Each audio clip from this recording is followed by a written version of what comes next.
Yo, comment ça va? Salut tout le monde. J'espère que vous m'entendez bien, parce que je suis dans un nouveau setup. Si vous vous souvenez bien, la dernière fois, on vous avait dit qu'on était allé dans une maison pour faire un off-site, et on avait complètement loupé notre installation de live, et du coup, je viens de la refaire, et je suis littéralement à côté de l'équipe. Salut Simple P. Combien on est aujourd'hui? 8? Pas mal. J'attends de voir si ça se remplit. C'est bon, on vous les a quand même teasés. Aujourd'hui, on se retrouve pour les workflows et les expressions de no-code. Ça, c'est Joyce qui vous fait coucou. On se retrouve pour les workflows et les expressions no-code, donc WeWeb utilisable uniquement en no-code, c'était attendu et je pense que je vais vous faire une petite démo et après ça, on pourra aussi parler de Product Hunt parce que c'était quand même une sacrée expérience et même on a un side project, je vous en parlerai à l'oral. Il y a pas mal de personnes qui nous parlent du Web3 et des NFT et il s'avère qu'on s'est un peu amusé ce week-end et on a fait des NFT WeWeb. OK, alors qui est-ce qu'on a dans le chat? Je vais vérifier.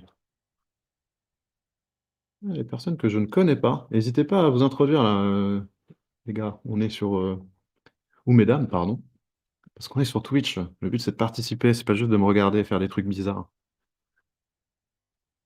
Je vais vous partager mon écran et voilà, Joyce, c'est bien, elle fait exactement ce qu'il faut faire. Elle introduit les gens. Dites au moins salut, bonjour. Montrez-nous que vous n'êtes pas des robots, s'il vous plaît. Alors, je vais juste partager mon écran. Hop là. Et bim. Alors, ce qu'on va faire, ce que je vous propose, c'est de suivre notre nouvel onboarding pour vous montrer un peu les workflows no code. Si vous vous souvenez bien, l'ancien onboarding, on avait fait un système de ticketing à la Kani pour que les gens puissent partager les demandes de features dont ils avaient besoin. Salut Émeric, ça fait plaisir de voir Datapix dans le chat. Et en fait, on s'était dit que c'était assez niche comme exemple. Nous, ça nous servira parce qu'on va clairement refaire. Si vous allez sur feedback.web.io, typiquement, il y a un Kani avec les demandes de feedback. Je vais juste cacher ça, laissez-moi une seconde. Et en fait, on va le refaire en 100% no code avec WeWeb. Mais on s'était dit qu'en attendant, ce serait cool de faire un petit exemple un peu connu. Et on avait eu en idée de faire Airbnb. On le fera plus tard. Mais entre-temps, ce qu'on voulait faire, c'était AngelList. Donc, c'est le site que j'ai actuellement d'afficher. Je vais vous zoomer un peu. Et AngelList, je ne sais pas si vous connaissez. C'est un site qui est super connu en Amérique du Nord. C'est un peu la mecque des startups au niveau site. C'est le site qui avait été créé par Naval Ravikant, certains connaissent peut-être, qui est un gros investisseur slash influenceur américain. Et en fait, c'est un site qui regroupe des news sur la tech, les levées de fonds, qui regroupe aussi les investisseurs et comment les fondateurs d'entreprises. Et surtout, il y a tout un onglet Jobs, où en fait, c'est un peu le plus gros job board anglo-saxon pour les startups. Donc typiquement, on peut chercher des jobs dessus, et on a plein de startups qui postent leur job, qui vont mettre combien ils sont, où est-ce que c'est, s'ils sont remote, combien d'equity ils donnent, enfin plein de choses. Et nous, on a voulu refaire cette partie dans WeWeb, avec une base de données dans Airtable pour pas changer. Et peut-être que plus tard, on refera un autre exemple. Typiquement, Kani, on va peut-être refaire l'exemple avec Xano, parce que c'est un peu plus poussé. Mais du coup, là, on l'avait refait avec Airtable. Salut Florian, les habitués. Ok. Alors, pour commencer, je vais vous montrer de où on part. Donc ça, c'est une magnifique base de données Airtable qui a été créée par Joyce, où on a recopié quelques jobs de, de Angel List. Donc vous pouvez voir que globalement, les job listings, c'est des job titles, c'est des descriptions en rich text. On va devoir afficher dans WeWeb. Il y a un salaire, il y a une localisation, sachant que cette localisation, c'est un single select, si je ne me trompe pas. Non, multiple select, ok. Un type de job, si c'est full-time, part-time, compagnie. Expérience required, est-ce qu'il y a le visa, quand est-ce que ça a été posté, le nom de la boîte, et ainsi de suite, la description de la boîte, le nombre d'employés, le logo, et ainsi de suite. Enfin, plein de choses. Ah, c'est Angelis qui a racheté Product Hunt, je ne savais pas que Naval avait racheté Ryan Hoover. Ouais, Ryan Hoover, on le connaît, on lui a pas mal parlé pendant YC, il chill pas mal maintenant. Il donne un peu d'argent en investissant et puis bon, il fait sa vie, quoi. 20 millions.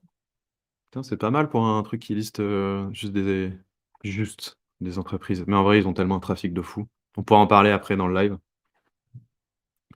Et du coup, là, ce qu'on a fait, c'est, on a fait aussi une table candidat.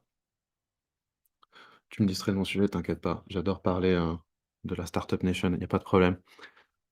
On a fait une table candidat avec, bah, des noms, des bios et à quel job ils ont, comment? Ils ont postulé, leur localisation, leur mail et ainsi de suite.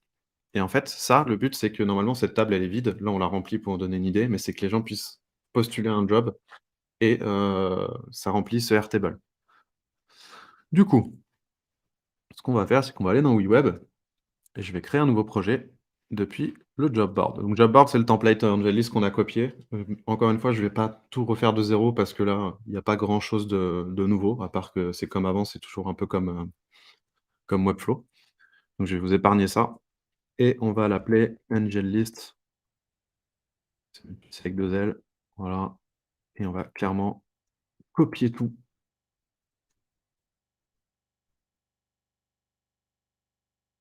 Alors, j'espère qu'on va pas avoir de problème de connexion. Normalement, ça devrait le faire.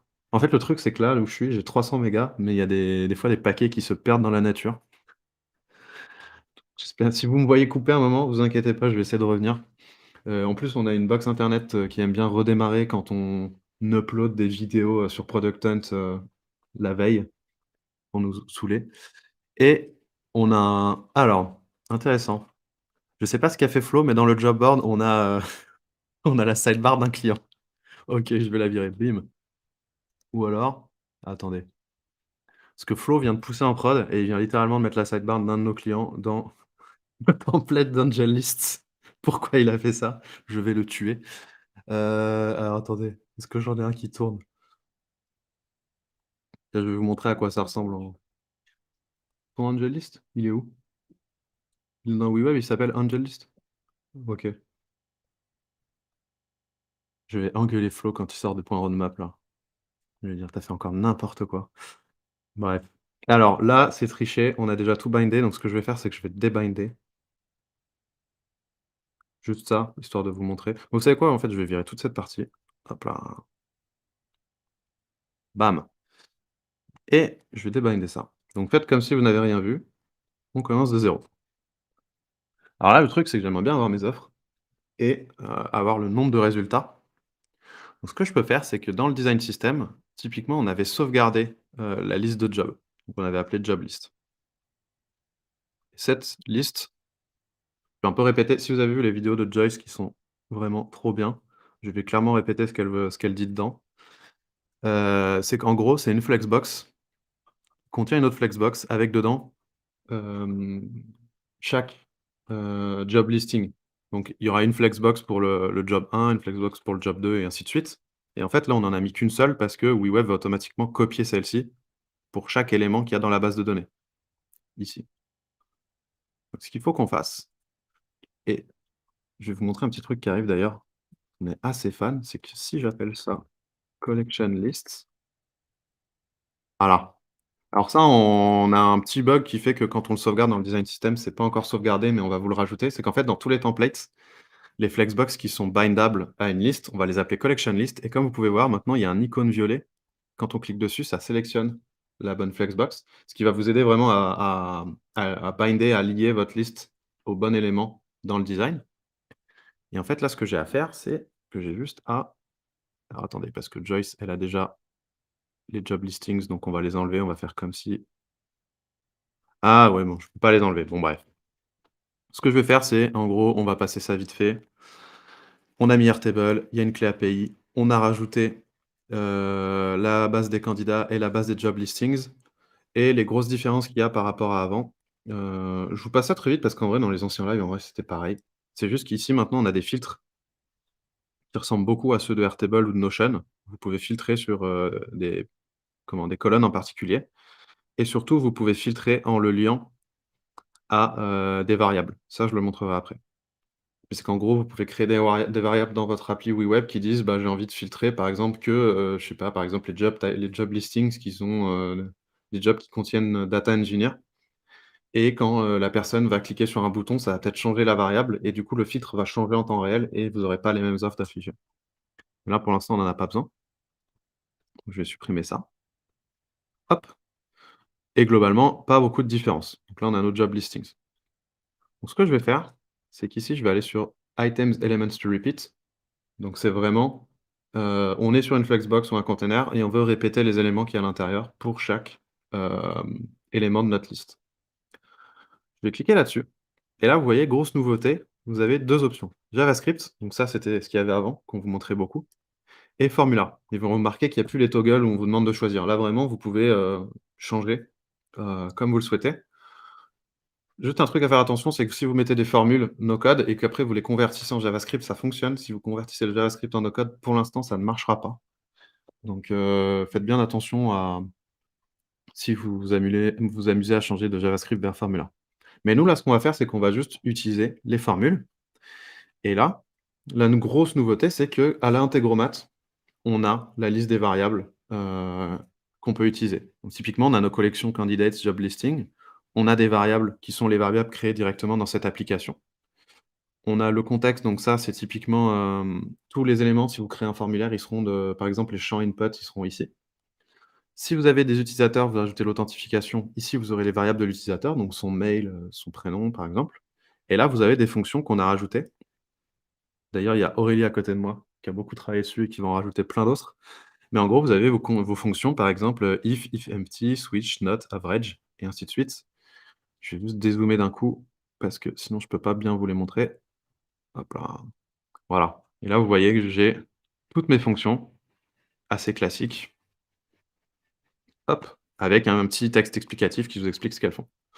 Donc là, pour l'instant, j'en ai pas besoin. Ce que je vais faire, c'est que je vais lier à mes job listings. Qu'est-ce que nous dit Flo? Je regarde. Vous récupérez toutes les bonnes UX, les filtres un peu comme sur Airtable, les variables un peu comme sur Integromat.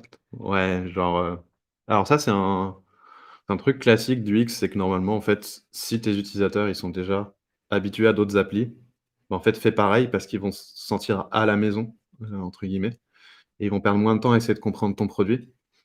Et typiquement, c'est une erreur qu'on a fait beaucoup à WeWeb au début, comme beaucoup de jeunes entrepreneurs, c'est qu'on essaye de réinventer la roue, de faire un design, qui nous est propre, quand en fait, il y a des boîtes qui sont 3 fois plus grosses, qui ont 10 fois plus de personnes qui travaillent dessus. Ils ont déjà testé tout ça, autant reprendre ce qu'ils font. Mais ouais, clairement, on s'inspire beaucoup de Airtable, d'Integromat, de Webflow, enfin, on est un peu un mélange de plein de choses. Et là, du coup, ce que je voudrais faire, par exemple, c'est lier, mes, images. Donc quand je clique sur l'image, voilà, vous voyez que l'image, pareil, j'ai un petit plug. D'ailleurs, je vous ai pas dit que maintenant, en fait, tous les paramètres qui sont bindables, il y a une espèce de petit plug qui est ici et vous pouvez, cliquer dessus tout simplement pour binder, chaque paramètre. Donc par exemple, ça pourrait être le padding, ça pourrait même être le tracking, des animations, ce que vous voulez.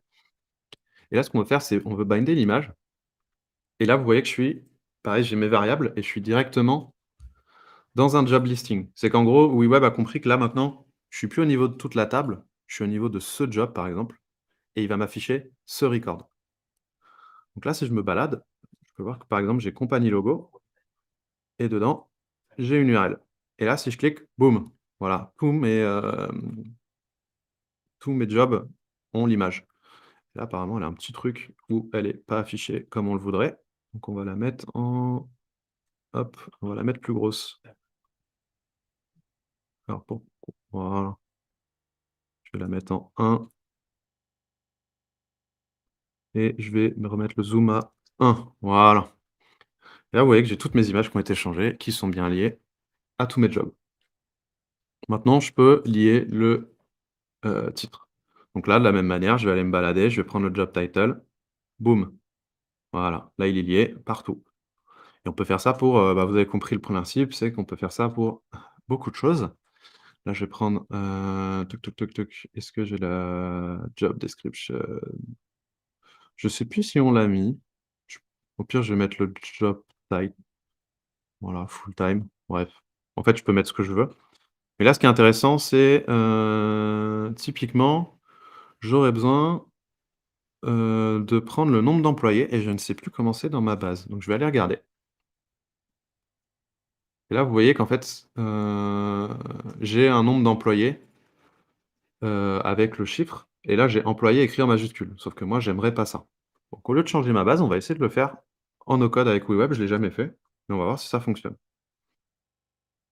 Donc typiquement, qu'est-ce qui se passe si je prends le nombre d'employés? Voilà, j'ai employees en majuscule.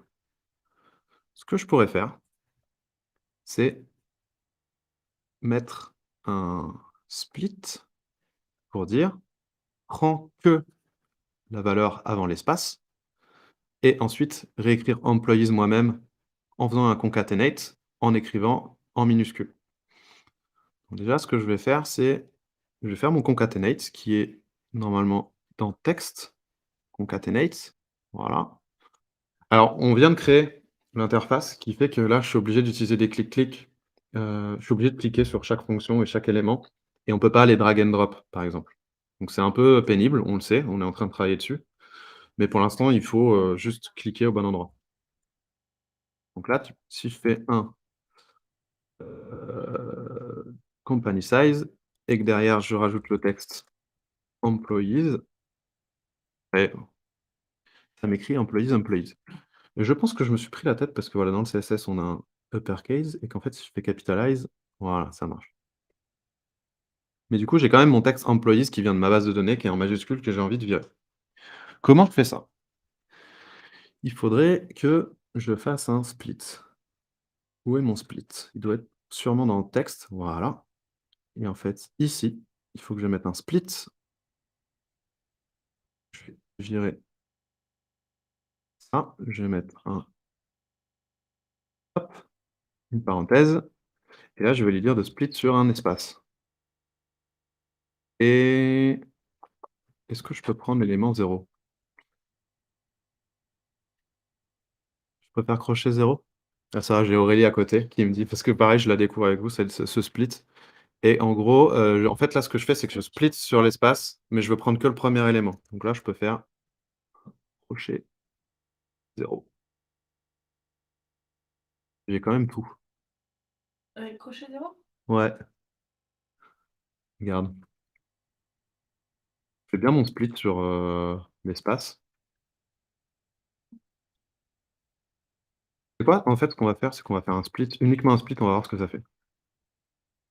Hop là, on va faire un split.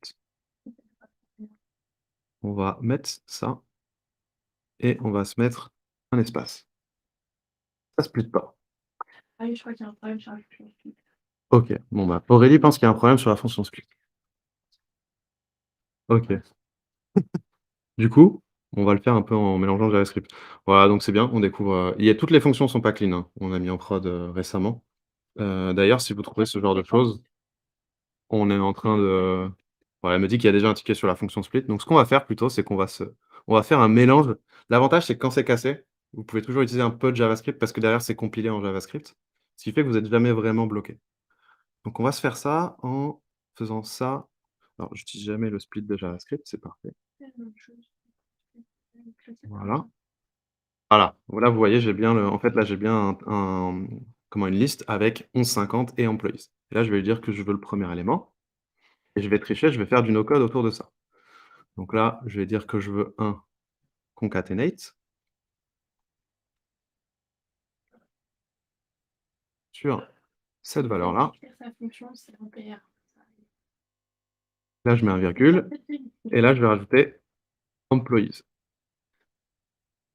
Voilà, du coup, là, ça marche. Vous voyez, donc on a bien le 1150 avec employees qui a été, rajouté avec seulement le E en majuscule et vous voyez que ça se met partout. Alors c'était un peu un exemple très compliqué, hein, je viens d'y penser, là, en le faisant avec vous. J'ai un exemple plus simple à vous montrer et en vrai, dans les faits, vous pouvez aussi changer votre Airtable. C'était juste pour vous montrer un peu la logique. Mais par exemple, ici, sur le nombre de résultats, c'est hyper pratique. Parce que le résultat, en fait, nous, ce qu'on fait, c'est que sur chaque collection, on vous dit, par exemple, vous avez un total de job listings, vous avez un total de 6 job listings. Donc si je l'utilise, le truc, c'est que j'ai juste 6. Donc là, maintenant, ce que je peux faire, c'est, bah, vous avez compris, utiliser mon concatenate, hop, mettre mes job listings, ah, mettre une virgule et je n'ai pas du tout regardé où j'étais, ça m'apprendra. Hop et là, je mets results. Voilà, et là, vous voyez que ça m'affiche bien six results. Donc voilà, ça y est, maintenant plus besoin de JavaScript. En vrai, c'était faisable déjà avant, mais maintenant concatenate fait le taf. Et ce que je vais vous montrer, c'est qu'en gros, bon, il y a énormément de fonctions, vous pourrez, les découvrir en allant dans WeWeb. D'ailleurs, on est preneur si vous avez d'autres idées de fonctions ou si justement comme le split, il y en a une qui est un peu cassée ou qui fait une chose à laquelle vous y attendrez pas. C'est qu'on peut utiliser aussi ces workflows pour créer de la donnée. Donc typiquement, ce qu'on a fait là, c'est qu'on a créé une collection page. Pour rappel, une collection page, c'est une page qui est dupliquée pour chaque, élément d'une liste. Donc là, par exemple, job offer, elle va être dupliquée pour chacune des offres de job qui est dans mon Airtable. Et ce qu'on veut, c'est qu'on dedans, on a un formulaire et quand la personne, comment, heu, postule sur ce job, on veut que ça nous envoie, l'information dans notre Airtable. Donc là, il faut donc là, voilà, j'ai ma page de job offer. Vous voyez qu'on a lié le titre, on a lié la description. Je regarde juste le commentaire de Florian. «J'adore ta façon de mixer les langages, un peu de JS, un peu de Web Functions, c'est très créatif. Ce sera toujours envisageable à long terme ou tu fais ça en quick fix?» Écoute, je fais ça en quick fix, mais nous, notre philosophie, c'est que ce qu'on aimerait à terme, c'est que Formule et JavaScript puissent s'échanger tout le temps. Alors, c'est compliqué parce qu'en vrai, en JavaScript, on peut pas trop, tu peux aller tellement loin qu'on peut pas tout reconstruire en formule. Mais c'est vraiment en mode, tu es coincé, si tu connais un peu de code, bah, mêle-le à ton no-code, à tes expressions. Et en fait, les expressions, comme vous avez vu, derrière, c'est en fait, concatenate, on le traduit en la fonction JavaScript, le split aussi. Donc en fait, on peut utiliser un split ou un join, par exemple, de JavaScript, parce que derrière, c'est exactement les mêmes fonctions. C'est juste qu'on leur a donné un nom et il y a un bouton sur lequel vous pouvez cliquer pour les voir visuellement, mais derrière, c'est des fonctions JavaScript. Donc c'est vraiment compilé de la même façon. Donc nous, la vision, c'est vraiment d'utiliser les 2 et de ne pas bloquer les gens.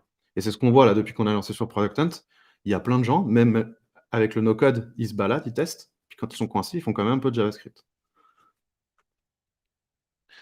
Là, du coup, j'ai ma page avec mon formulaire, avec ce petit icône vert. Et ce que je vais faire, c'est que je vais créer un workflow. Alors là, il est déjà créé.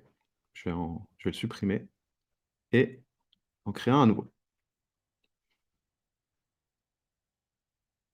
Alors Flo qui nous dit: «Ouais, dans Integromat ou Zapier, tu peux mettre des blocs de code». C'est ouais, je le faisais beaucoup moi, c'est ultra pratique. Typiquement, tu as un Zapier, il te manque un bloc qui est trop compliqué. Tu te fais une petite fonction Python ou JS, c'est parfait. Enfin, en fait, ça résout ton problème juste sur un use case un peu complexe et ça fait que ton Zapier peut devenir très, très puissant. Alors là, on va faire un trigger et on va l'appeler application.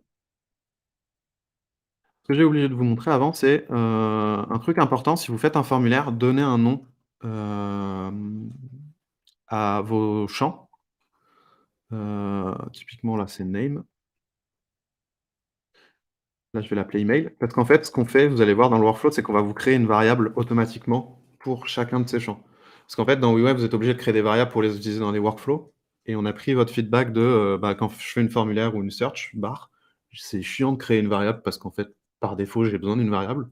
Donc nous, ce qu'on fait, c'est qu'on vous les crée et elles prennent le nom qui est utilisé dans le name là des champs. Donc il faut bien faire attention à ce name. Là, je retourne dans mon workflow, je l'appelle application. Hop, je vais le mettre on submit parce que j'ai envie que ça s'exécute à chaque fois que le formulaire, il est, soumis, tout simplement. Et là, je vais prendre un create a record. Alors souvenez-vous avant, je vous avais montré, dans data, j'ai bien rajouté ma base candidate, donc c'est important de la rajouter parce qu'en fait, je vais créer un nouvel élément, un nouveau record dans ma base candidate. Donc là, ce que je fais, c'est create a record. Vous voyez qu'il y a update, delete, sync. Ça, c'est des fonctions qu'on a rajoutées en no code et on va le faire pour tous les plugins. On va le faire pour Xano, on va le faire pour REST API, on va vous laisser même les créer. Et ce que ça fait, c'est que si je fais create a record, dans candidates, bah là, on va récupérer les champs et comme par hasard, ça ressemble beaucoup à Zapier et c'est fait exprès. C'est que là, maintenant, ça y est, il y a plus besoin de créer des fonctions comme on faisait en JavaScript, comme on faisait dans les anciens, live. C'est là, tout simplement, full name, bah, je peux aller dire je peux rentrer une valeur en dur, mais ça m'intéresse pas. Je peux me dire, utiliser une formule. Ici, je vais dans mes variables, dans components et vous voyez que là, en fait, j'ai des variables qui ont été créées pour chacun des champs, comme je vous disais, du formulaire. Et du coup, là, je vais prendre la variable yourname. Donc là, la valeur est, vide parce que pour l'instant, il y a rien qui a été rentré. Je peux vous montrer, par exemple, si je mets Quentin, Là, je mets quentin@weweb.io, Paris, France, je mets fruits. Si je retourne dans mon edit,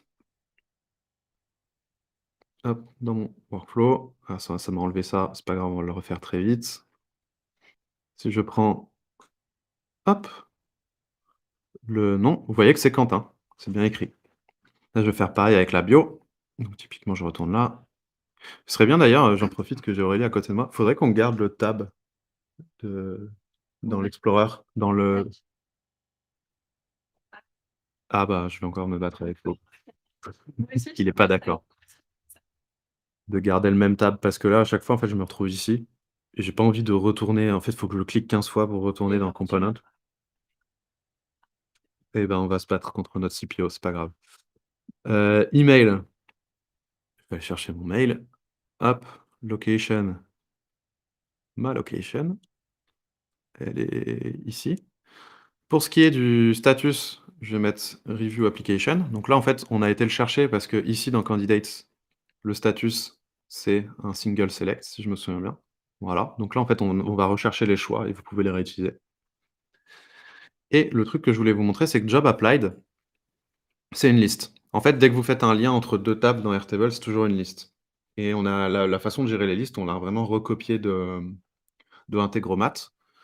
C'est qu'en fait, vous pouvez soit binder une liste entière, soit ajouter un item par item. Et là, chaque item, vous pouvez aussi le binder. Typiquement, là, je vais prendre.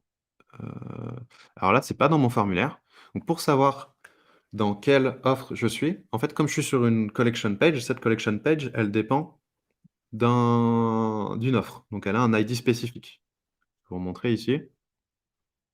J'ai un ID qui est. Il est caché parce qu'il Airtable l'affiche pas par défaut. Je vais vous l'afficher. Alors, un moyen très simple d'afficher les ID de Airtable, je vous montre ça, c'est que vous mettre le record ID, je vais le mettre en minuscule. Là, si vous utilisez Airtable, ça peut être assez pratique, c'est qu'en gros, il y a une formule qui vous permet de récupérer l'ID interne à Airtable. En fait, si vous utilisez l'API, c'est hyper important parce que c'est l'ID vraiment de ce record. Vous êtes sûr de récupérer vraiment ce record-là. Donc là, ce que je fais, c'est que je fais formula et j'ai juste à mettre record ID, voilà leur fonction. Et là, vous voyez que j'ai les ID. Donc là, ça commence toujours par REC parce que c'est un record et ensuite il y a un ID unique. Et en fait, cet ID-là, vous l'avez dans le contexte de la page parce que chaque page existe pour chaque job offer. Donc, je peux utiliser dans mes quick access, vous voyez que j'ai toute la variable page avec le record affiché actuellement dans ma page. Et là, je vais prendre l'ID. Et du coup, si je fais continuer et que là, je vais en preview et que je soumets mon formulaire, là, ça me met succès. Et si je vais dans candidates, voilà, vous voyez bien Quentin avec ma bio, avec l'offre pour laquelle j'ai postulé, l'email, la localisation, le job title et ainsi de suite. Et voilà. Donc moyen de faire un workflow assez simple dans WeWeb. Hop, et là je vais me remettre en normal. Je vais faire juste, qu'est-ce que dit Flo? Je suis d'accord avec toi, c'est aussi galère niveau X sur Integromat de faire défiler les longues listes de variables une à une quand on fait ses mappings. Ouais, bah c'est ce qu'on a fait, c'est que du coup, en fait, si vraiment tu as une liste et tu sais pas combien d'éléments tu vas avoir, tu peux faire un bind list et là, en fait, il faut le lier directement à une variable de type list, hem, dans tes variables, WeWeb. Ou la construire en JS, c'est vrai. Alors je vais me refaire un add item et je vais me remettre mon ID pour être sûr que ça fonctionne. Voilà en gros comment ça marche. Est-ce qu'il y a des j'ai l'impression d'être un prof. Est-ce qu'il y a des questions les enfants? Est-ce que vous avez des demandes particulières? Est-ce que j'étais assez clair? Est-ce que vous voulez qu'on voit d'autres use cases? Heu, je pensais à un truc, je peux vous montrer la search. Florian trouve ça génial. Putain, c'est trop cool. Voilà, c'est ça qu'on veut. On va faire une search. Donc là, on a une search bar qu'on a drag and drop de notre toolkit. Donc ici, si vous cherchez bien, vous avez la search bar. Boum, elle est là. Vous la drag and droppez, elle a ce petit icône bleu. On clique dessus. Et là, ce qu'on peut faire, c'est qu'on peut lui donner plusieurs propriétés du style quand on tape, par exemple, unchanged, ça veut dire que à chaque fois qu'on tape, elle va être mise à jour. Versus, on peut mettre un bouton. et auquel cas il faut cliquer sur search. Nous, on aime bien faire Unchange parce qu'on trouve ça stylé. Je m'arrête juste parce qu'il y a une question. Under review, je pense, elle doit être automatiquement fixée par Airtable et non du côté front, ce que j'en pense. Alors, je crois que quand tu crées un record, dans Airtable, tu es obligé de lui donner toutes les colonnes, sinon par défaut, elle va être vide. Ou ouais. Je sais pas si tu peux mettre une valeur par défaut, tiens, c'est une bonne question, je vais aller voir Airtable. Je t'avoue que je le fais pas tout le temps. J'ai pas l'impression. Je sais pas s'il y a des pros d'Airtable dans le parce que j'utilise beaucoup Airtable, mais j'ai jamais vu de default value dans les single select. Peut-être ça existe. Yo Stan. Stan, il arrive après la guerre. Flo qui nous dit: «Vous allez intégrer des traitements en regex aussi?» J'adore les regex. Alors, à voir. Je sais que les regex, moi je trouve que c'est l'enfer sur terre, mais les avis sont partagés. Mais oui, voilà, c'est comme disait Aurélie, c'est que c'est du JS, donc en vrai, tu peux déjà les traiter. Après, à voir si on met une fonction regex. Après, tu auras des fonctions contains. Je crois qu'on l'a déjà la fonction contains? J'ai pas regardé. Ouais, on a la fonction contains, donc tu peux regarder s'il y a une chaîne de caractères dans une autre, et ainsi de suite. Et moi, je t'avoue que les regex, à chaque fois, je pige rien à ce qui se passe, donc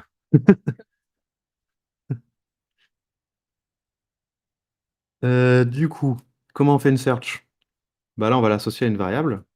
La variable non, non, je ne veux pas de variable, donc on va créer une variable. On a une variable search de type string. Pourquoi je ne la vois pas dans mon drop-down? Serait-ce un bug? Mmh.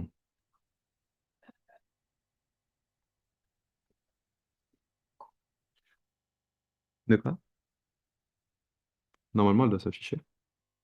Ah, mais parce que maintenant, il faut que je passe par variable et que je prenne une website et que je prenne search. OK, c'est qu'en fait, on a changé l'interface et du coup, notre drop-down est cassé parce que maintenant, on passe par le pop-up. Du coup, il va falloir qu'on enlève le drop-down. Ça fait pas marcher ça? Mais regarde, là, j'ai plus ma variable, je suis triste. Parce que je sais pas si vous entendez, je parle avec Aurélie à côté. En fait,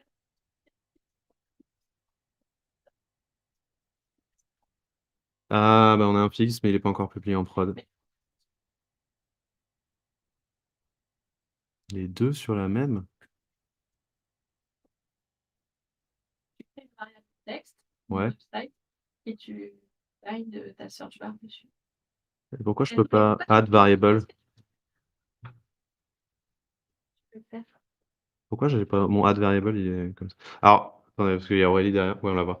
En gros, bah, ma search, je veux la rattacher à une variable. Une variable qui existe? Oui, mais elle est déjà existante et elle s'affiche pas. Parce que j'ai déjà une variable search ici, qui est de type string. Ah, et tu peux pas la binder. Et je peux Mais non, pas la mais binder. ça c'est bizarre par Je crois que c'est un ticket. contre. J'ai pas testé, c'est une bonne. Bah là, je l'ai pas mis sur mon filtre de ma collection. Parce qu'il me faudrait une variable. Bon, on découvre des trucs, c'est bien.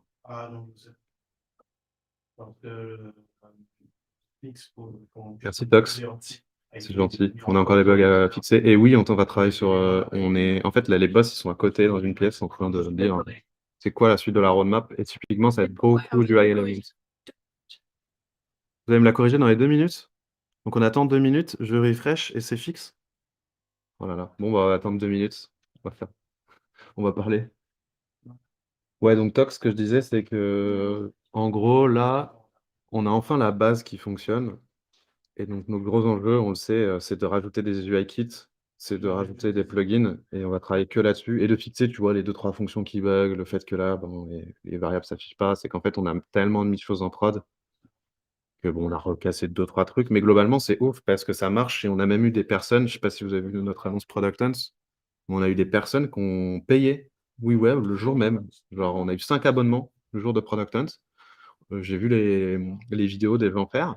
Ils ont fait joujou pendant 2 heures, ils ont kiffé, ils ont payé. Donc, globalement, ça va déjà mieux. Aymeric nous demande comment on fait pour mettre une sidebar à gauche. Alors, Flo l'a fait récemment. Je crois qu'on a un élément sidebar qui a été créé. Il me semble qu'on l'a dans le toolkit.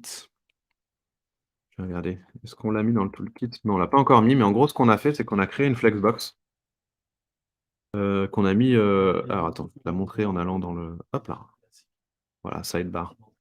On va la rajouter au toolkit comme ça, vous pourrez la drag and dropper telle quelle. Mais c'est qu'en gros, voilà, on a fait une sidebar avec une flexbox et tu peux dire si elle est à gauche, à droite, en haut ou en bas, tu vois? Et on te donne un accès à un bouton, là on l'a pas mis dans le design, mais on t'aura accès à un bouton, à un burger menu pour, tu sais, l'afficher ou non. Et ça, en fait, c'est un simple, quand tu cliques sur le bouton, il y a beaucoup de gens qui nous demandent comment j'affiche ou non des choses. En fait, le display ici, vous voyez? Display none, donc ça, c'est est-ce que j'affiche ou non un élément sur la page? En fait, je peux le lier à une variable et si la variable, elle est false, ça va pas s'afficher, si elle est true, ça va s'afficher. Donc typiquement, en cliquant sur le hamburger menu, vous pouvez dire que la variable devient false ou true et ça va afficher ou non. Faire des trucs encore mieux que si tu fais avec un transform. C'est exactement, Emric, c'est aussi un élément à utiliser en mobile. On va la rajouter au toolkit parce qu'en fait, on l'a fait là pour, il y a 2 clients qui nous l'ont demandé, donc on l'a fait. Ce qu'on fait, c'est qu'on le fait pour des clients et ensuite on le rajoute, au toolkit pour tout le monde et là, on en est à la phase où en fait, on va la rajouter au toolkit et il y a d'autres éléments qui arrivent. On a fait un élément où typiquement, ça prend une date. Vous vous souvenez la dernière fois, le problème, c'est quand on a une date qui vient d'un bac, souvent elle s'affiche pas comme on voudrait et en fait, on a fait un élément où on peut dire le format de la date et ça va automatiquement convertir la date selon, pareil, la time zone de l'utilisateur, de son navigateur. Donc selon s'il est à New York, à Paris, à Rio, par exemple. Alors, si je refresh, on me dit que la search bar devrait fonctionner parce qu'ils viennent de pousser en prod, en live. Peut-être on a cassé d'autres trucs. On va voir. Alors, si j'allais sur ma search bar, oh, je peux utiliser search, ça passe. Bien joué les gars, voilà, c'est comme ça qu'on fixe. Vous voyez comment ils vont trop vite. Et là, du coup, maintenant, si je tape, ce qui va se faire, c'est que tous les 500 millisecondes, ma variable search, elle va prendre la valeur de ce qui a été tapé dans le champ. Et l'autre chose que je veux faire, c'est dire à chaque fois que, il y a une recherche, j'ai envie de refetch, donc de récupérer ma collection pour la filtrer. Donc ça, il faut que j'ajoute un workflow pareil sur mon champ recherche. Je vais l'appeler fetch, fetch jobs, tiens, pour être explicite. Là, je peux prendre l'événement onChange, je continue. Et ce que je fais, c'est que je, fetch la collection des job listings. OK. Et là, vous allez me dire: «Bah, c'est cool, mais ça va pas marcher». Pourquoi? Parce qu'il faudrait aussi qu'on explique à Web comment filtrer, les job listings. Donc ce que je vais faire, c'est que je vais dans ma data, dans mes job listings et ici, vous vous souvenez, alors j'ai enlevé la pagination, on n'en a pas besoin. Mais dans mes filtres, je pouvais ajouter, des filtres qui soient liés à une variable. Donc là, en fait, ce que je vais faire, c'est que je vais faire le, job title. D'ailleurs, je vais le taper, il y a une recherche, c'est parfait. Qui contient mon, alors j'en profite pour rebalancer une demande au dev. J'ai plus le binding dans les filtres de mes collections. Elle est statique. Ah! Mais oui, mais j'en ai besoin pour ma collection page. Donc j'ai besoin qu'elle soit statique. Bah, OK. Bon, bah, je vais rajouter la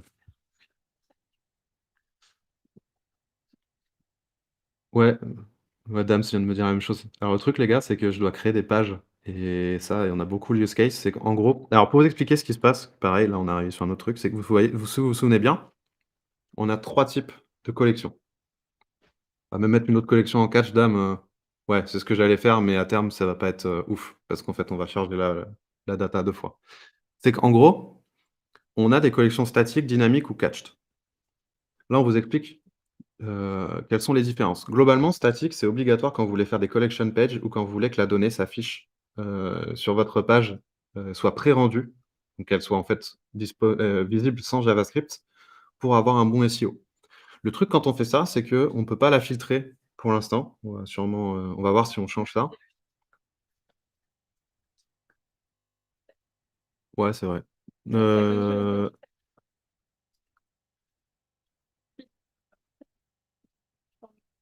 ouais, mais c'est quand même ultra bizarre niveau UX. Mais on en reparlera, après le live. C'est qu'en gros, la collection statique, on peut pas la filtrer parce qu'en fait, on prend toute la collection et on en fait peut-être des collection pages. Ou alors on les affiche tous sur une grosse page. Typiquement, on a un client Medicalib, ils affichent une énorme page avec, plein de, villes. En fait, c'est une appli pour, enfin, c'est un site pour trouver des infirmières selon sa ville. Et en fait, ils ont une énorme base de villes et ils veulent créer des pages et afficher toutes les villes sur même la page d'accueil. Donc ça, on a besoin de le mettre en statique. Dynamique, c'est un peu la version en mode on va le chercher en JavaScript, donc c'est moins bien en SEO. Et ça va directement taper dans votre back-end. Et Catched, c'est comme Dynamics, sauf qu'en fait, ça passe par notre back-end, ça passe par nos bases de données, ce qui fait que ça va beaucoup plus vite. Et on va pas, exploser votre Airtable, par exemple, ou votre Xano, parce qu'on va pas faire des requêtes tout le temps. On va le faire que quand on en a besoin. Donc là, ce qu'il faut que je fasse, c'est que je recrée, une autre collection que je vais appeler Job Listings. Je vais mettre en Catched, donc je vais l'appeler Catched. Je vais dire que ça vient d'Airtable en cache. Je vais rechercher ma base Angel List.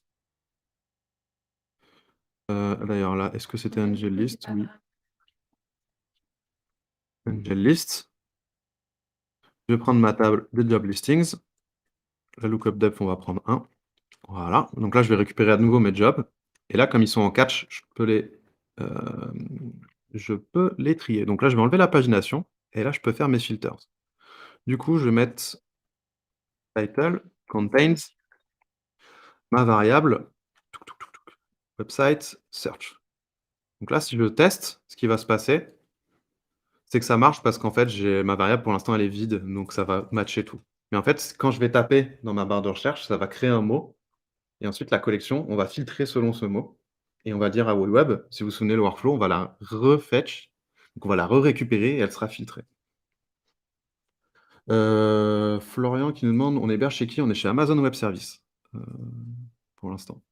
Et on est en train de regarder, on nous a déjà demandé, voir si on héberge chez, il y a pas mal de gens qui veulent le self-hosting, donc auquel cas, en fait, on irait exporter l'application et on vous laisserait l'héberger où vous voulez. Après aussi, ce qu'on peut proposer pour la RGPD, c'est que la RGPD, il y a plein de gens qui pensent qu'en fait, on peut pas être chez des providers américains. On peut. Amazon et Azure ont des contrats, ils ont même des certifications avec la France pour, mettre, par exemple, de la donnée, bancaire ou, de la donnée, médicale. C'est juste qu'il faut passer par certains types de serveurs. Nous, on le fait pas encore, mais on pourra peut-être proposer cette offre à terme. Mais pour l'instant, en fait, vous êtes chez Amazon Web Services et il faut savoir que nos serveurs sont basés en Virginie du Nord, donc aux États-Unis. Donc, ça passera forcément par les États-Unis pour l'instant. C'est un truc sur lequel on travaillera peut-être plus tard. Là, je fetch ma data. OK, c'est bon. Et là, ce que je peux faire, c'est normalement la magie, d'une des mises à jour d'Aurélie, c'est que si je change de collection, vu que, les champs dedans ont le même nom, le binding des images ou, des titres va toujours fonctionner. Ça fait au moins 3 semaines. Mais je sais Aurélie, mais là, si je prends job listing catched, voilà, vous voyez? L'image, le nom, ils sont restés et les employés. Pourquoi? Parce qu'en fait, les 2 collections ont les mêmes noms de champs. Donc ça, c'est ultra pratique, ce qui fait qu'on va vous faire des UI kits plus tard. C'est qu'on va vous faire des UI kits, un peu statiques que vous pourrez changer plus tard, un peu comme ce qu'il y a dans Stacker, par exemple. Et si vous prenez on va vous mettre à disposition, par exemple, une collection déjà toute faite dans Airtable ou dans Xano. Et si vous la réutilisez et que vous changez juste ce qu'il y a dedans et que vous rebindez dans votre appli, automatiquement, ça va s'afficher comme il faut. Et là, normalement, ce que je peux faire, alors par contre, j'ai plus mon total. Je vais voir pourquoi. Parce que j'ai changé offre. Alors hop, je vais prendre celle-ci. Bim, 6 résultats. Et là, ce que je peux faire, c'est me mettre en preview. Et normalement, si je tape, par exemple, marketing, je devrais avoir que 2 offres. Mmh. Alors ça se refetch pas. Pourquoi? On va réfléchir. Est-ce que mon refetch parce que mon refetch est sur mon ancienne collection. Voilà, il faut que je mette job listing catched. Voilà. Donc si là, je mets marketing, il y a quelque chose qui vient de passer sur le site. Vous voyez que j'ai 2 offres qui contiennent marketing et mon résultat s'est mis à jour parce que maintenant ma collection, elle est composée que de 2 résultats. Vous voyez là, tout a réagi en temps réel. Voilà comment on fait une recherche. Et typiquement là, il y a un drop down où on a copié la barre de notre site, donc qui est pas finie. On le changera. Mais par exemple, admettons, vous auriez, des offres qui sont recommandées, d'autres qui sont nouvelles, ce genre de choses qui sont taguées et pareil, vous pourriez lier chaque élément de votre drop-down à une variable qui irait dire, bah, en fait, dans les filtres, prends uniquement des offres qui sont nouvelles ou, featured, par exemple, ou recommended. Et voilà comment on fait notre recherche et vous pouvez voir que ça va plutôt vite normalement. Si je fais, data, hop, j'ai un data engineer, un résultat et si je mets B2B, voilà, j'en ai 2. Vous voyez, c'est pratiquement instantané. Voilà comment on fait en gros. Est-ce que c'est tout le monde a pigé? Je vais aller vite, il y a beaucoup de choses, on va en faire plein de tutos. C'est clair? Est-ce que ça vous donne envie de faire des recherches?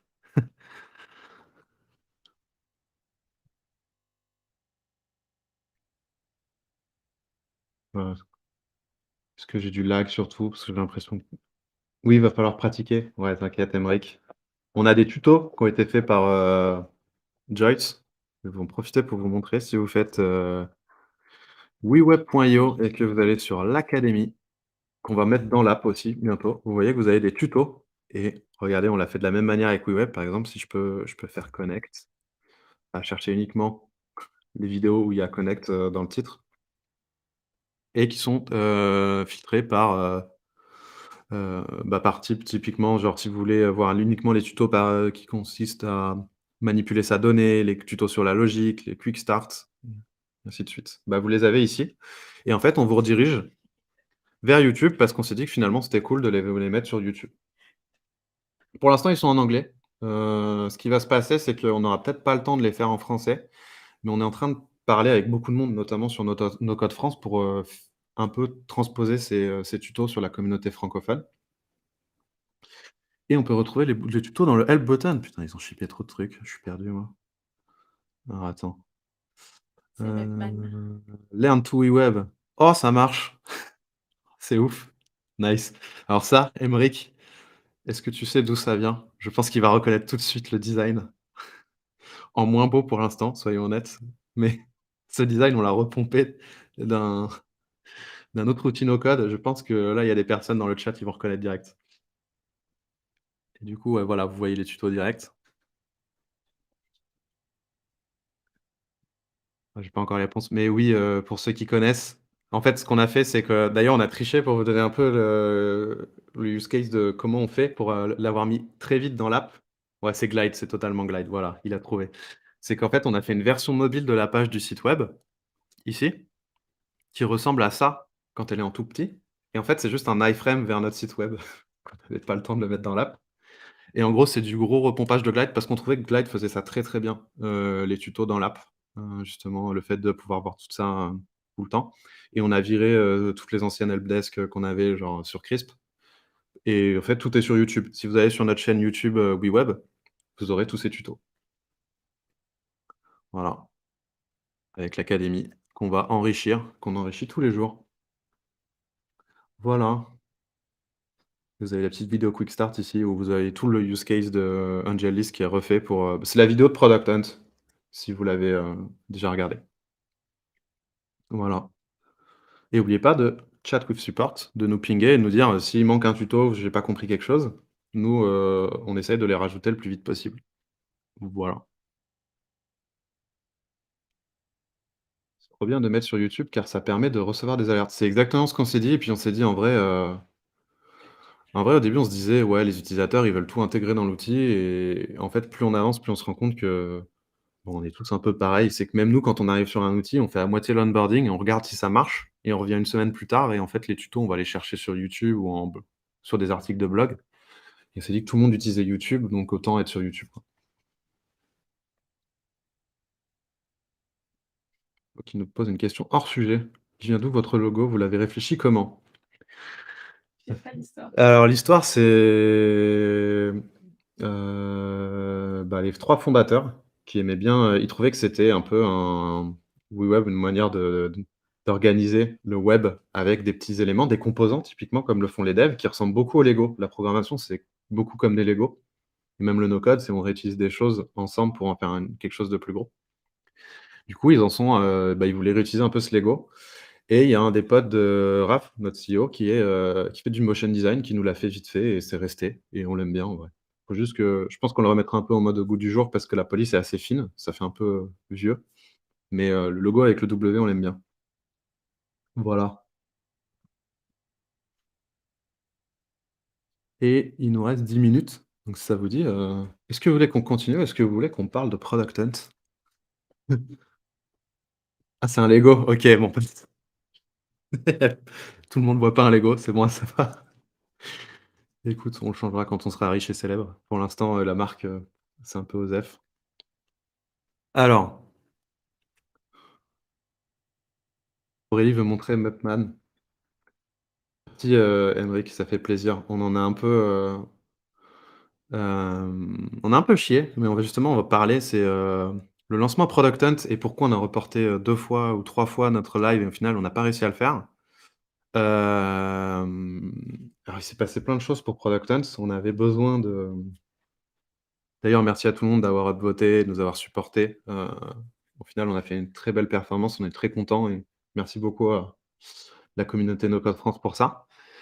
Mais en gros, comment te vous dire? Passer aux formules et no code, c'était pas une chose si facile, parce que c'est quand même un gros sujet. On avait pas mal de bugs.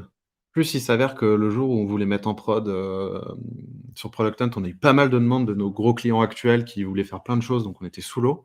Plus, ça faisait 1 jour et demi que Amazon Web Services était down, pas pour les serveurs, mais pour l'API, donc on n'arrivait plus à mettre un de nos serveurs en prod. Donc c'était l'horreur. On a galéré, on a fait des bonnes nocturnes et ça a continué pendant Product Hunt. Donc à un moment, en fait, on s'est rendu compte qu'il y a eu un serveur qui pétait un câble parce qu'en fait, on avait mis à jour le code, sauf on avait créé une espèce de boucle infinie à l'intérieur. Il arrêtait pas de sau En fait, c'est le serveur de sauvegarde arrêtait pas de sauvegarder et du coup, Amazon créait plein de serveurs et à chaque fois que des utilisateurs venaient sur WeWeb, ça ramait, ça laguait, enfin bref, c'était, l'enfer. Mais on a réussi à fixer tout ça et au final, à la fin de la journée, quand on s'est retrouvés aux US, on a eu plus de je crois qu'on a mis les stats sur Twitter et en gros, ça a été un carton et surtout, on a eu des utilisateurs payants et ça, c'est ouf. Parce que là, on a des réponses sur, le chat et sur le produit qui sont folles, enfin, on est trop contents. Hop, hop, hop, il est où? Voilà, on est trop sur Twitter en ce moment, je me perds. Voilà. On a eu, non, ça, c'est un autre tweet où je me fais de la pub à moi-même, insupportable. On a eu 667 upvotes le jour J. On est 3e produit, 2600 visites sur le site, 196 sign-up, donc c'est énorme. Pratiquement 7 et demi de sign-up rate, c'est ouf. Heu et on a eu 5 conversions, dont une pour 1 an déjà, on n'en revenait pas et ça nous fait un sign-up to paid à 2,5 sachant que nous, dans nos objectifs, c'était d'être à 1 1 et demi parce que Wix, ils sont à 1 par exemple. Donc du coup, on est un peu, surpris dans le bon sens et c'est trop cool et encore dimanche, là, il y a une autre personne qui est venue, il s'est inscrit et pareil, il a payé. Voilà, donc c'est trop cool et qu'est-ce qu'on a fait ce week-end? Oui, on a fait un dernier truc, c'est il y a une page qui va arriver, qu'on nous, demande depuis longtemps, qui est la page de, comment? Des changelogs avec les mails de changelog sur WeWeb. Donc à chaque fois qu'on va mettre en prod, on va vous expliquer tout ce qu'on a mis en prod. Parce que même nous, en fait, on met tellement de trucs en prod, on ne sait plus et accessoirement, ça intéresse pas mal de monde. Donc on a créé une page qui est dispo, ici, changelog updates et vous voyez qu'on a créé un personnage. Je vais zoomer, il me fait triper. En fait, c'est Marc, notre CTO, qui avait un il avait fait une vieille image de lui sur Paint il y a 8 ans et en fait, comme il arrêtait pas de mettre en prod, on dit MEP pour mise en prod. On a commencé à le troller, cette semaine en disant que c'était Mepman. On en a fait un comment? Un icône, enfin, un SVG animé et du coup, mais il y a même ses yeux qui suivent la souris. Là, on voit pas trop parce qu'il est en petit, mais du coup, vous avez Mepman sur les pages de changelog, qui seront des pages comme ça où en gros, il va y avoir toutes les mises à jour, heu et on s'est amusé à vous mettre, par exemple, toutes les nombres de fois où on avait poussé un prod, tous les tickets techniques qu'on avait, créés, les bugs qu'on a fixés, les lignes de code qu'on a changées et à l'intérieur, vous avez, tout ce qu'on a fait dans la semaine. Les images sont en work in progress, vous inquiétez pas. Enfin là, c'est Joyce qui est en train d'écrire le texte pour, qui va arriver, je pense, aujourd'hui ou demain. et du coup, vous aurez toutes nos mises à jour et ce Mapman là, on vous montrera ça plus tard, on est en train d'en faire des NFT en changeant les couleurs qu'on est en train de mint. On a fait nous-mêmes le script en Solidity, sur, je crois que c'est, Raph et Aurélie qui a appris à Raph, notre CEO, à coder et du coup, il a codé son premier smart contract sur la blockchain de, l'Ethereum, tout simplement. Et du coup, on est en train de minter les Mapman dans plein de versions et on vous les montrera, on les mettra peut-être sur OpenSea. C'est un trip, voilà. On avait besoin de décompresser le week-end, donc on a fait des NFT. Ça n'a pas de sens, mais ça nous a fait marrer. Voilà. Et je crois qu'on est bon pour aujourd'hui. Est-ce que des dernières questions? Est-ce qu'il y a des gens qui veulent minter nos NFT? Vous êtes des Non, early non, adopters, on vous le fera gratuit. Mais pour l'instant, les gas fees sont à 50 $, c'est un peu abusé. Donc, on va peut-être attendre. Mais voilà, vous pourrez avoir nos NFT. Mapman. Hop, je vais enlever mon écran. Est-ce que j'ai encore du monde sur le live? Ah, il y a encore bien du monde. Sur votre home, vous avez une drop-down ressources sous votre titre. Ah, on va voir. Alors, attends. utilisateur qui m'a signé le site. Avec la bannière Product, ça déconne un peu sur mobile. Ah, sur mobile? Je sais pas si c'est ça. C'est- Ah, attends. Genre comme ça, là? Ah oui. Alors ça, c'est moi qui ai mis le site en prod et qui n'ai pas regardé la version mobile. Merci Val.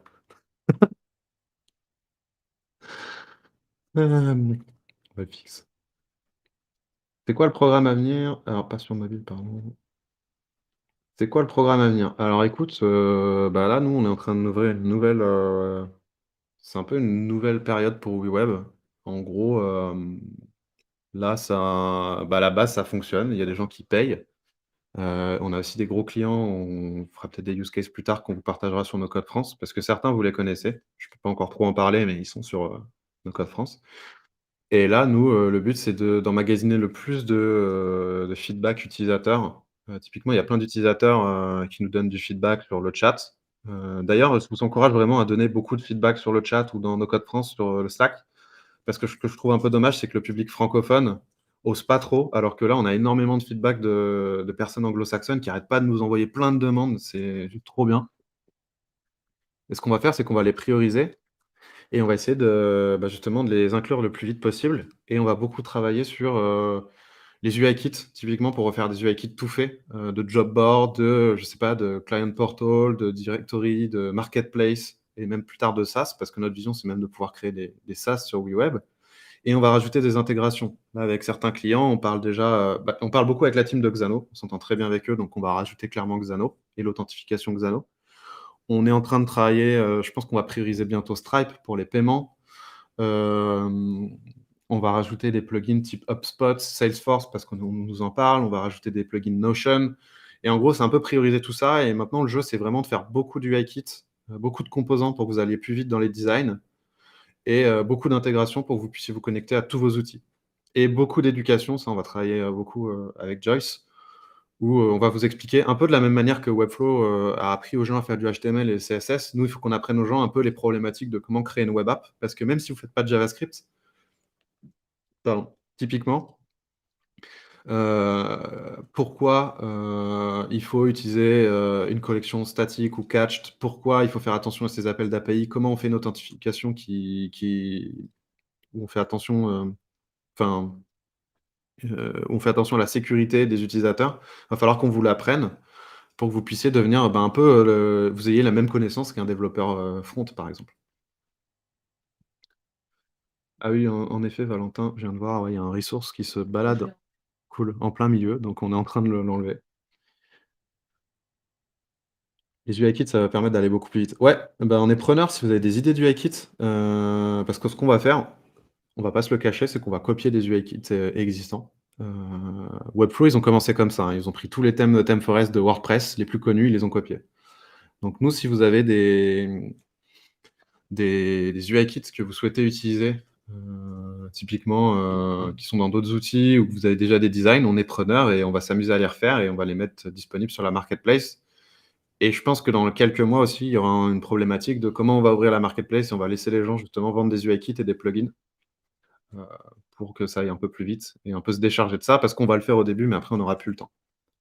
Et il y a toute une problématique pareil dont on parle avec Raph, ça on va s'en charger de tous les 2, Raph et moi.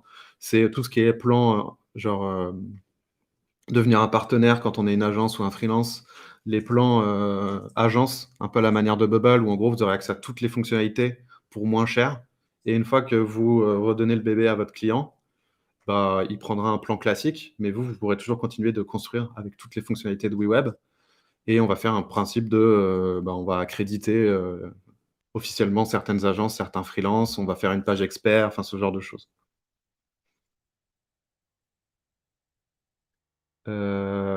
Val qui dit: «Allez sur les webflows clonables, les plus clonés et refaites-les». Ouais, c'est une bonne idée s'ils ont des UI kits, mais après il y a beaucoup de templates webflow qui sont très axés website et nous on veut vraiment s'orienter, web app. Donc il va falloir qu'on fasse attention à pas tout copier, sans réfléchir, parce qu'on veut vraiment pas être comparé comme un webflow bis. On est vraiment nous, on veut vraiment que les gens nous identifient en mode web app et d'ailleurs c'est ce qui se passe aux US. On nous compare ils nous parlent pas de webflow, ils nous disent: «C'est quoi la différence par rapport à un Bubble?» par exemple et enfin nous on veut vraiment pas, tu vois?